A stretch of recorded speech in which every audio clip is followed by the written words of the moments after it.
Okay guys, so really quickly, we're gonna go ahead and practice doing a little bit of shading with color. So if you all can make sure that you have some notebook paper and some colored pencils out, I'm gonna go ahead and use a mid-range color, which is red. It's not too light, not too dark. It's perfect for what we're doing right now.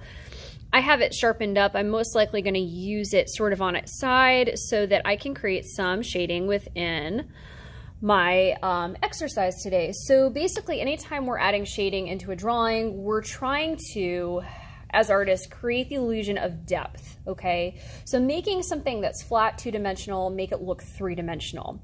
And we do that by adding a variety of tones, okay? So a tone is a version of a color. The more tones, lights, mediums, and darks you have within a drawing, the more depth and dimension you will have. The less tones you have, light, mediums, and darks within your drawing, the more flat your drawing is gonna appear.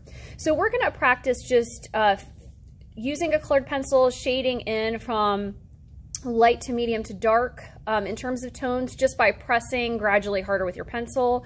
We're going to attempt to turn a circle into a sphere or create the illusion of a sphere using kind of basic shading minus a light source and, harsh shadow. And then we're going to turn something that's basically a box into a cylinder. Okay, so I don't know, rectangle into a cylinder. I think we're going to go ahead and try and crank that out. So I'm going to just use one colored pencil for this particular exercise. And what we want to avoid with this, what we want to avoid is sort of scribbly shading, okay? Where, I'm going to ask you in just a moment to press lightly on this side, to press a little bit harder in the middle gradually, and then to press the hardest over on this side. What we want to avoid is, okay, I'm pressing light, I'm pressing medium pressure, and then I'm pressing hard, and have shading that looks like this.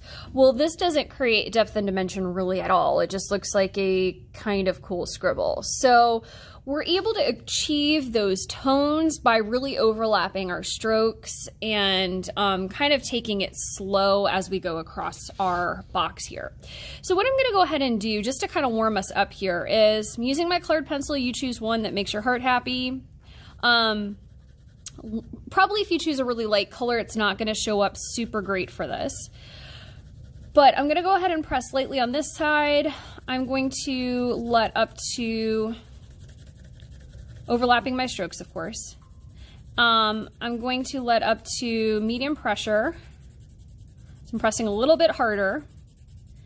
And I'm pressing, I'm going to have to take a break. My hand's cramping up.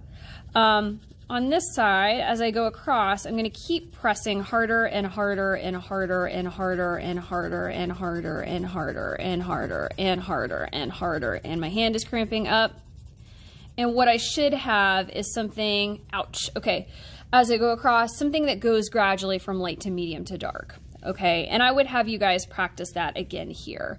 I did overlap my strokes. I feel like I could have done a little bit better with the tones here, but I think you kind of get the idea.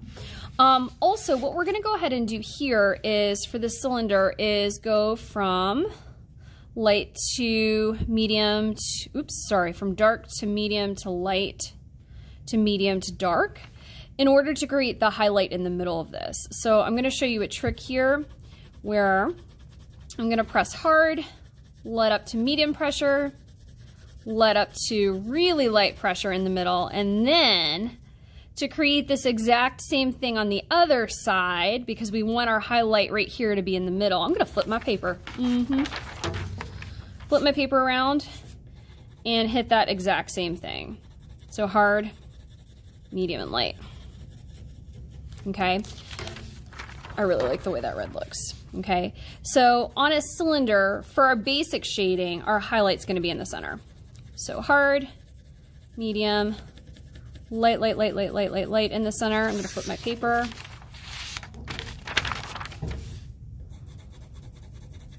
Hard, medium, light, and I'm going to make it a little bit darker toward the bottom. Because oftentimes when things are sitting on the surface of something else, they have a shadow, and I'm going to keep this top part really super light. Okay, my craftsmanship on that is not the best, but I think you get the basic idea. Now for this, sphere, we're going to take this exact same dark to medium to light to medium to dark again, apply it to this shape of a circle, and we're going to transform it into a sphere. Now, the first thing I always do is create training wheels. So I created these 2 notches, one on the top, one on the bottom, and connected the dots. And so you'll see that toward the outside of this, it's very, very curved. It mimics the curve of the outside of this circle. On this side, it's very curved. And as you gradually connect from here to here in the middle, you'll notice in the middle, it's almost straight up and down. That's the exact same way we're going to curve with this as we're shading from hard to medium to light to medium to hard again. Okay, and you'll watch me flip my paper around. So what I'm going to go ahead and do is curve my strokes. So hard pressure. Ooh, this is really hard today. Medium pressure. As I head to the middle, almost straight up and down, lightest pressure. I'm going to flip my paper because I'm lazy and my class is starting. Hard pressure. Medium pressure.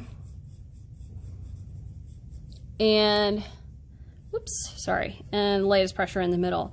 I would go back and fill this in, and then the bald patches toward the top and the bottom, you can fill that in with the pressure that matches it, which is our hardest pressure. So this gives you an idea of how you can shade with color just by adding pressure and direction. Give these a shot before you move on to your final.